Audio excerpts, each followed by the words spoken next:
Hello guys, आज की इस शॉर्ट में हम लोग समझेंगे संविधान के 5 आर्टिकल जो हैं, उस 5 आर्टिकलों में क्या-क्या बताया गया है। तो जैसा कि आपको पहले आर्टिकल में यहाँ पे बताया जाता है कि भारत का नाम और संघ की प्रकृति, मतलब भारत अर्थात इंडिया राज्यों का एक संघ होगा। इसके साथ-साथ इस संक्षेप में ये कहा जाता है कि भारत जो है राज्यों का अविनाशी संघ है। मतलब ये कि कोई भी राज्य भारत से अलग नहीं हो सकता है, ठीक है?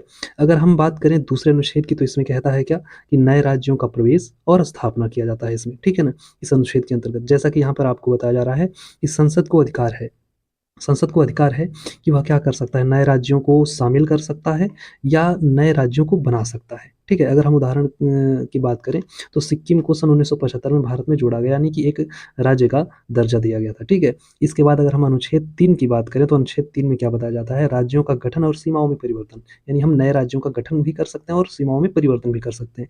यहाँ पे कह रहा है कि संसद किसी भी राज्य को बाँट सकती है, ठीक है?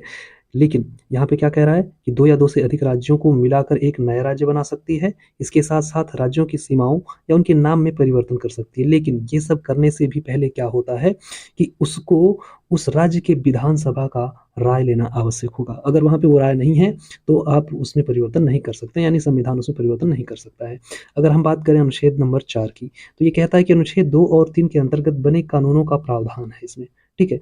ये क्या कह रहा है इसमें कि अनुच्छेद 2 और 3 के तहत बनाए गए जो कानून हैं, उनमें संशोधन नहीं माना जाएगा, ठीक है? उसको संविधान संशोधन में नहीं माना जाएगा, भले ही वो संविधान की अनुसूचियों में बदलाव क्यों ना हो, ठीक है ना?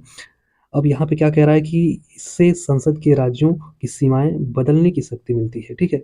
यानी कि इस आर्टिकल के द्वारा जो संसद की सीमाएँ होती हैं, राज्यों की सीमाएँ होती हैं, उसको बदलने के लिए एक शक्ति मिलती है।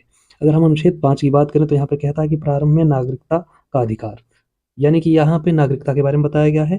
अनुच्छेद नंबर 5 में कह रहा है क्या, संविधान लागू होने के समय यानी कि 26 जनवरी 1950 में भारत में नागरिकता का अधिकार तय करता है कि वो नागरिक, मतलब कि कोई भी व्यक्ति नागरिक भारत का कैसे हो सकता है।